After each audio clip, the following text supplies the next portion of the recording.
ఈరోజు పులిహార చేసుకుందామన్నయ్య.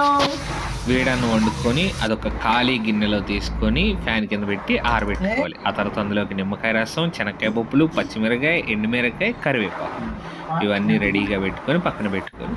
తర్వాత అన్నంలో నిమ్మకాయ రసం పోసి కొద్దిగా సాల్ట్ వేసుకొని కలుపుకొని పక్కన పెట్టేసుకోవాలి. అలా పక్కన పెట్టుకున్న తర్వాత బాండి తీసుకొని అందులో కొద్దిగా నూనె పోసుకొని సరిపడినంత అది బాగా వేడెక్కిన తర్వాత ఎండుమిరకాయలు వేసి అవి కూడా వేగిన తర్వాత కొద్దిగా తాలింపు దినుసులు వేసుకొని అవి కూడా వేగిన తర్వాత పచ్చిమిరకాయలు వేసి అవి కూడా వేగిన తర్వాత శనక్కాయ పప్పులు వేసి ఇవన్నీ బాగా ఫ్రై, శనక్కాయ పప్పులు తాలింపులు బాగా ఫ్రై అయిన తర్వాత కరివేపాకు వేసుకోవాలి. అది కూడా బాగా ఫ్రై అయిన తర్వాత కొద్దిగా పసుపు వేసుకొని దించేసుకొని ఈ మసాలా మొత్తాన్ని రైస్లో కలిపేయాలన్నమాట.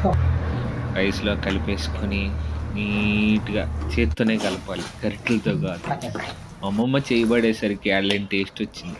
అంటే పులిహార మా తెలియదు, ఎప్పుడు తినలేదా, మేము చేసుకోలేదు అనుకోకండి. మా అమ్మమ్మ చేసింది కాబట్టి వీడియో పెట్టాను. మీకు ఖచ్చితంగా నచ్చుతుంది అనుకుంటున్నాను, మీరు స్వీకరిస్తారా అనుకుంటున్నాను. తిట్టుకోకండి, మా అమ్మమ్మ చేసింది వంటలు, ఇలాంటి వంటలు ఎన్నో రకాలు చేస్తుంది. దయచేసి ఛానల్ సబ్స్క్రైబ్ చేసుకోండి, అట్లా కామెంట్ కూడా చేయండి.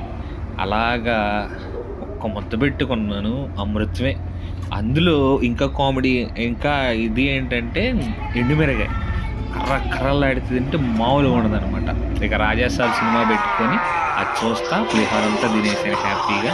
మీరైతే ఛానల్ సబ్స్క్రైబ్ చేసుకోండి ప్లీజ్.